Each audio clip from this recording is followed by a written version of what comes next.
मराठा आरक्षण का जो मसला है मेरे हिसाब से वो फेल हो चुका है, क्योंकि उसमें कोई लॉ पास नहीं हुआ है, उसमें एक अध्यादेश निकला है और अध्यादेश का ये मतलब हुआ कि जब तक उसको लॉ में परिवर्तित नहीं किया जाता तब तक उसका अमल करना मुश्किल हो जाता है।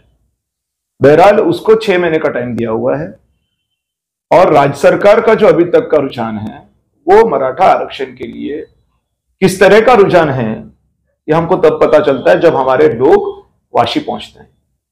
तो इनका अगर रुझान इस तरह से है तो आने वाला इनका जो 6 महीने की जो बात है इस पे क्या हम भरोसा रख सकते हैं, ये हमारा सवाल है।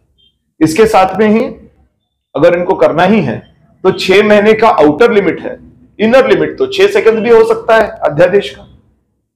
तो आप तुरंत अगर आपको करना ही है, आपको इंटेंशंस आपके क्लियर हैं, तो आप इसको तुरंत इमरजेंसी अधिवेशन बुलाइए। जैसे 5 बजे अपने सुबह शपथ विधि ली थी, उठाया था अंकल जी को, वैसे आप कीजिए, इसको लॉ में परिवर्तित कीजिए। अभी कोई आचार संहिता नहीं चल रही। अगर आप चाहते हैं कि आप करना है, आपको करना है, आप फटाके लगा रहे हैं, एकनाथ शिंदे जी की जय जयकार हो रही है, तो भाई इसको आप लॉ में परिवर्तित कीजिए ना, इसको क्यों अध्यादेश करके लटकाया हुआ है। तो मुझे लगता है कि ये फेल हो चुका है।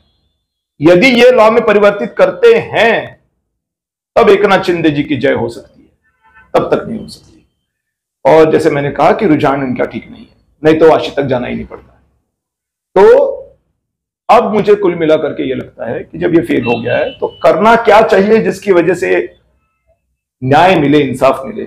करना यही चाहिए कि दिल्ली में जाकर के पार्लियामेंट के अंदर इस बात को उठाने की जरूरत है कि आज रिजर्वेशन सिर्फ मराठास को नहीं, हर उस प्रवर्ग की जरूरत बन चुकी है जिनको रिजर्वेशन नहीं है, और किसी दूसरे के रिजर्वेशन में न घुसते हुए उनको अतिरिक्त रिजर्वेशन देने की आवश्यकता है।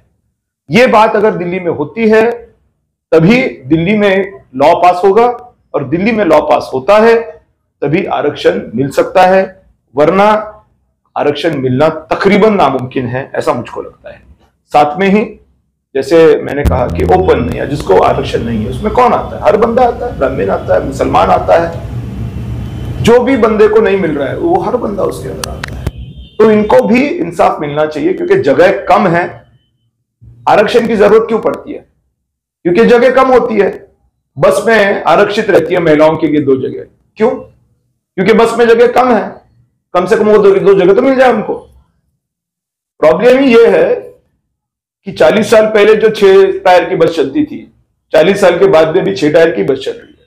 पॉपुलेशन बढ़ चुका है, तो बस को अभी 16 टायर की बनाओ या तो आरक्षण बढ़ाओ, वो 2 महिला को कम करके उसमें किसी को मत घुसाओ और 4 सीट को आरक्षण दे दो। यही इसका इलाज है, और वो महाराष्ट्र में नहीं होगा, वो होगा दिल्ली में।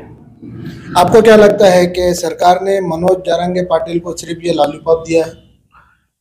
सरकार ने, सरकार का रुझान देखते हुए क्या किया है, ये मराठा समाज अभी बात करना शुरू कर चुका है।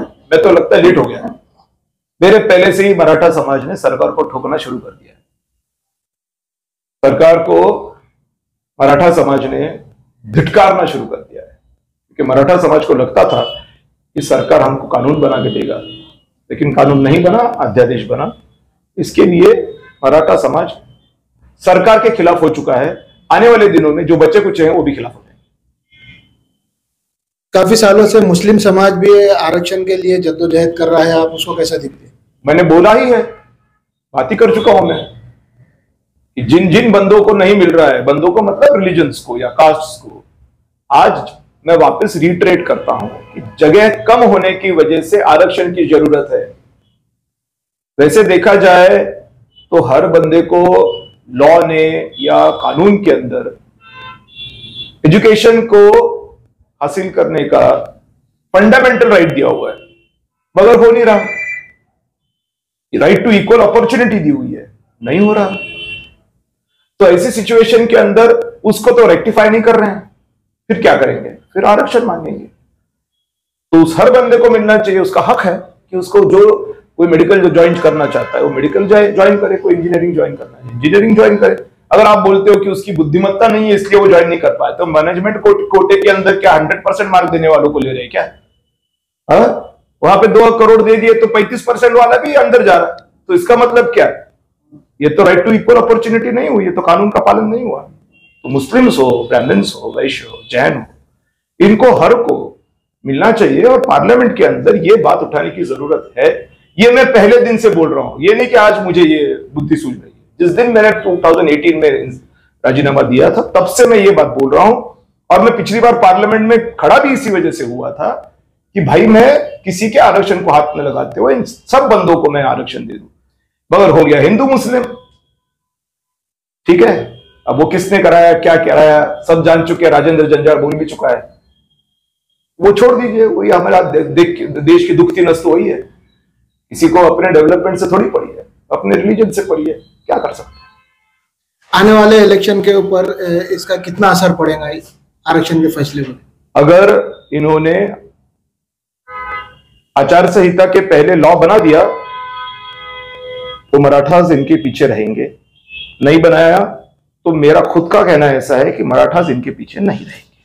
फिर कहां जाएंगे वो मुझको नहीं पता।